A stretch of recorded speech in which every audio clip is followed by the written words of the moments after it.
Waalaikumsalam warahmatullahi wabarakatuh. Selamat siang ibu-ibu semua. Bagaimana kabarnya? Alhamdulillah. Alhamdulillah.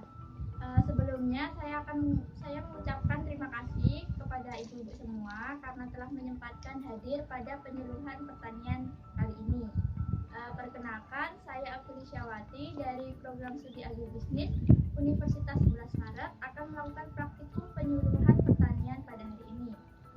Di sini saya akan menyampaikan mengenai masalah cara pengendalian hama dan penyakit tanaman padi dengan pengendalian secara terpadu atau secara alami. Budidaya tanaman padi merupakan salah satu pekerjaan yang utama di daerah ini. Di sini banyak sekali terdapat lahan pertanian khususnya untuk komoditas padi, sehingga padi menjadi sumber pangan utama di daerah ini. Nah, banyak sekali masyarakat di desa ini yang bermata pencaharian sebagai petani.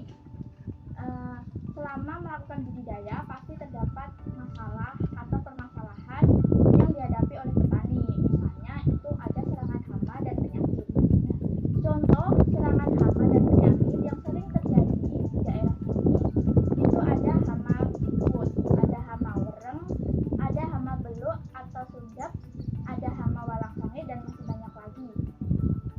Nah, untuk menyelesaikan masalah pengendalian hama, maka dapat dilakukan dengan melakukan pengendalian hama secara terpadu. 4 prinsip penerapan konsep pengendalian hama secara terpadu. Yang pertama yaitu budidaya tanaman sehat. Yang kedua yaitu pemanfaatan musuh alami. Yang ketiga yaitu pengamatan secara rutin tanaman pertanian oleh petani. Dan yang terakhir yaitu petani sebagai ahli pengendalian hama terpadu. Nah, contoh dari hama dan penyakit yang sering dihadapi petani itu ada sundep atau beluk. Sundep atau beluk merupakan salah satu hama tanaman padi yang menimbulkan kerusakan berat dan kehilangan hasil panen yang tinggi. Apabila tanaman padi telah terkena sundep, maka pertumbuhan pada fase vegetatifnya akan terbatasi, ditandai dengan daun muda yang menguning, daun yang menggulung, lalu mengering, dan akhirnya daun pada tanaman padi mati. Tetapi sundep bila diatasi dengan pengendalian secara intensif dapat kembali hidup atau kembali normal karena tanaman masih bisa mengeluarkan tunas baru. Penyakit tanaman yang kedua itu ada beluk. Nah, beluk itu menyerang pada fase generatif atau pada fase berbunga atau berbuah. Tanaman padi yang keluar akan berwarna putih, berguguran, lalu gabahnya tidak ada isi atau gabuk. Contohnya seperti pada gambar di sini. Nah, di sini padinya akan berwarna putih. Ini tidak memiliki isi, sehingga berat padi akan lebih sedikit dibandingkan dengan padi yang berwarna kuning. Penyakit sundep atau beluk ini disebabkan karena adanya ulat kecil yang masuk di dalam batang tanaman padi lalu memakan atau mematikan titik tumbuh dari tanaman padi. Nah, maka dari itu perlu adanya penanggulangan dan pengendalian hama sundep dan beluk ini. Dalam mengatasi masalah hama dan penyakit beluk dan sundep ini, maka diperlukan cara pengendalian yang tepat, yaitu cara pengendalian dengan sistem terpadu.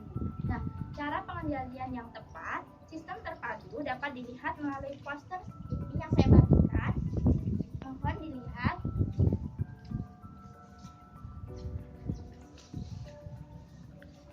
Cara pengendalian menggunakan sistem terpadu seperti ini dapat dilakukan dengan tanam sehat dengan pemupukan yang seimbang.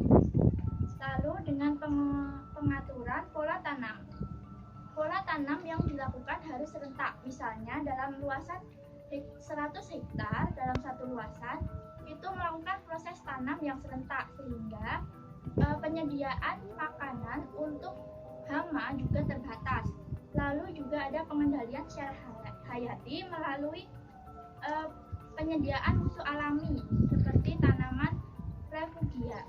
Lalu pengendalian dengan pestisida yang alami atau pestisida nabati. Pengendalian selanjutnya dapat dilakukan dengan menggunakan pestisida kimia. Nah, sampai di sini apakah ada yang ditanyakan? Saya Pak, Baik Bu, silakan. Pak mau tanya contoh dari tanaman rahasia itu apa aja ya Pak? Ya, baik, terima kasih Bu atas pertanyaannya. Tanaman refugia tadi kan berfungsi untuk sebagai musuh alami dari hama dan penyakit. Nah, contohnya itu ada tanaman bunga matahari, ada tanaman bunga sepatu, kenikir, dan masih banyak lagi. Biasanya itu ditanam di samping-samping lahan pertanian. Nah, selain itu apakah ada yang ditanyakan lagi? Tidak. Baik. Terima kasih perhatiannya ibu-ibu dan saudara semua telah menyempatkan hadir pada penyuluhan pertanian siang hari ini. Kurang lebihnya saya mohon maaf. Wassalamualaikum warahmatullahi wabarakatuh. Waalaikumsalam warahmatullahi wabarakatuh.